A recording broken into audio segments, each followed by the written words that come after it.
think you can see them clearly in the shop, so you know what you're getting ahead of time. Both Owlette and Luna Girl have posable arms and posable legs. They also, their heads twist, not a load, but they do twist left to right a little bit. We'll be looking at them unboxed a bit later. But we're going to move on now because we want to look at Gekko and Night Ninja. So here we are, another 2-pack. These packs all vary in price. Now the whole toy range for PJ Masks is $5.99 to $69.99. I think the $69.99 will be the HQ, which we'll be looking at later.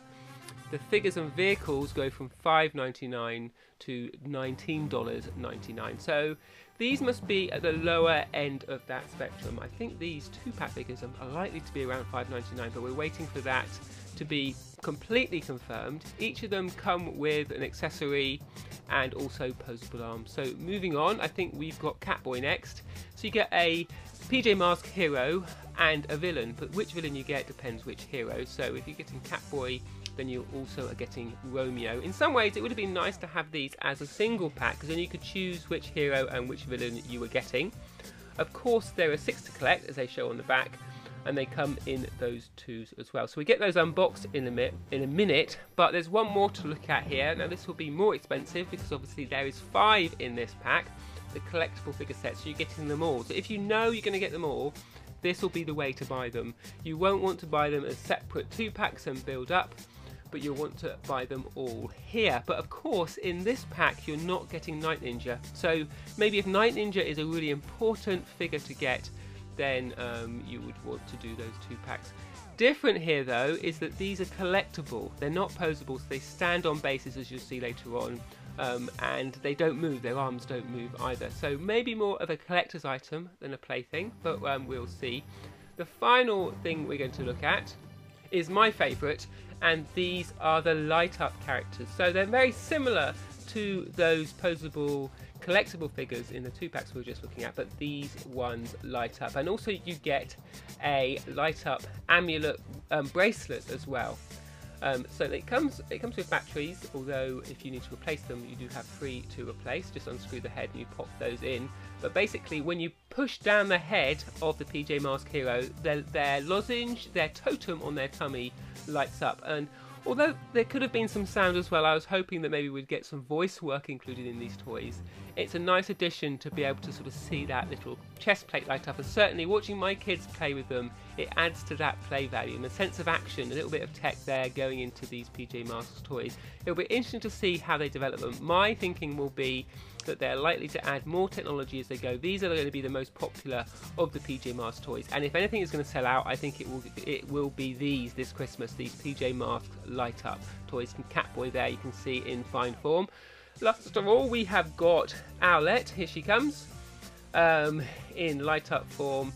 And again you get a bracelet. You get a bracelet with each of these light up figures. It's nice that you can try them in the shop. You can pull the tab out at the back and see them, which does mean that if you're going to buy them, what I would be doing is looking for one without the tab pulled out, so that I know those batteries are going to last, particularly if it's a Christmas or birthday present. You don't want that to be expiring before too long. But what we'll do now is get them out the box and on the turntable. So as you can see, we've got a whole host of figures here.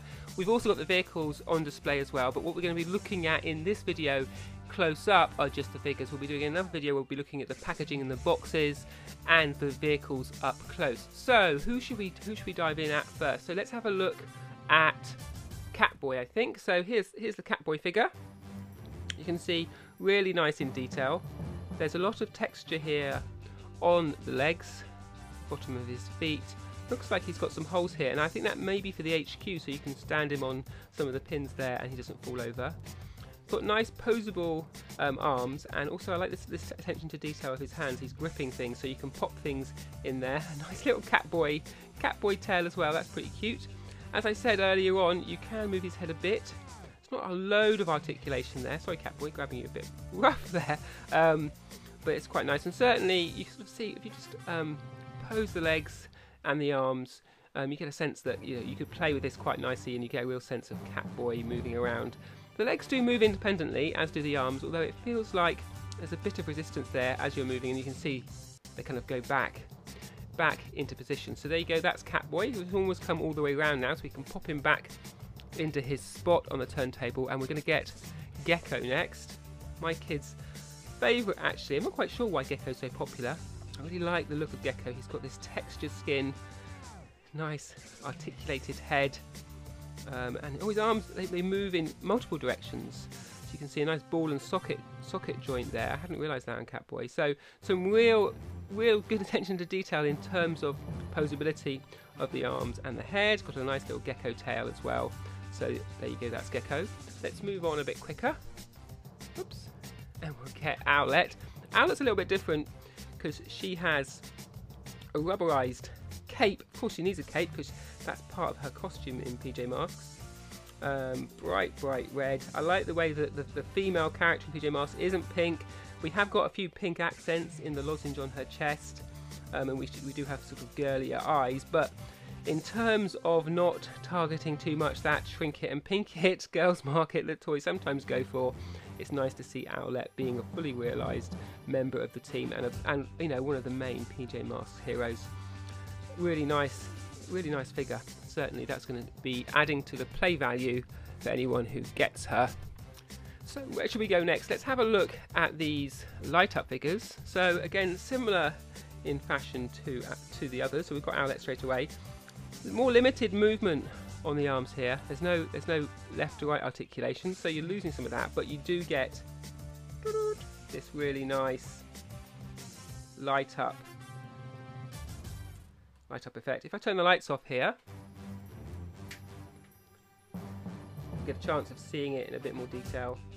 It's not that dark yet, it's still the middle of the day, but I think that gives you a sense what that's like. Again, you can move the legs not as much as the arms, and her head doesn't really articulate as much. So what you're gaining in the sort of the light and the excitement of that, in some ways you're losing a bit of flexibility in how you can play and pose with the figure. I'd like to see that matching the other Owlette figure, but it's good to know because obviously you can make an informed decision on which of these is going to be best for you. So as we come round, I'm trying to see who's next. We've got Catboy. You can see Catboy's light up figure there.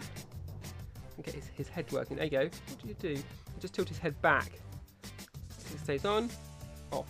And I think after a while it will time out as well to save the battery so it doesn't last. Also the battery lasts, but so the light doesn't stay on forever. There you go. So it's a time thing. His arms again are just up and down articulation. If we grab the other Catboy, you can see what I mean here. This Catboy, he's got more articulation on the head, and also his arms can move left and right and up and down, whereas here it's a little bit more limited. So put him back here. Whoops. And I'm not sure else. Otherwise, it is pretty similar to that Catboy, but of course you've got the light up. Now all these figures fit in the cars, both the articulated non-light up ones and the light up ones. So we could pop him in there. If I can do this while it's going round, and he will sit in his seat. Just like any of the other figures would do, which I think was important just to make sure that the play value in terms of mixing and matching both light up and non-light up figures was good. Now we come on to the villains. Let's start with Night Ninja. So these come in the 2 packs. Again, they get that good articulation left to right. I love like Night Ninja's textured sort of skin. Got a big number on his back. I'm sure they all have that. It's a little bit strange. And again, the movement. Really nice sculpt though. I think he looks great. I think in terms of that attention to detail, look on his face, get that camera to focus, really captured what Night Ninja is like in the show. So let's pop him back and get another villain. See if I can do it without flipping over. Whoops! One's gone. Who have we got here? So get the Luna Girl in. Pop Night Ninja there. Here comes the Luna Girl. So again, nice attention to detail. Like that moon motif on her front there. Oh, and she's got a sort of rubberized cape as well, so a little bit more clothing consideration on the female figures here on PJ Masks. Really nice big head. I think that's a big matching the proportions of the head and the body was important for them to get right, and I think they've done it. So there you go, that's Luna Girl. Put her back there, she's wobbling a bit. And last but not least, of course, we've got Romeo. Now, he's the only male PJ Masks hero, no, sorry, villain who has got a bit of clothing. So his lab coat there comes down, but underneath he's got his green trousers on, and of course his big plastic lab coat gloves as well, a little backpack, and his glasses. So again, a really nice attention to detail, I think. Looking slightly up. None of the villains look too mean, which I think probably goes with the territory. It's a kids' show, but certainly the way my kids have been playing with it, they like to have that standoff with villains and heroes. So we've got the 5-pack here just coming round. So we had Owlette, Gekko, Catboy, Romeo, and Luna Girl. If I can whiz it back, you can get a look at them as they go by. So as you can see, these aren't posable at all. They're static, they're collectible figures, they are more detailed, so they're sort of action poses. They've been posed that way because they're not going to move.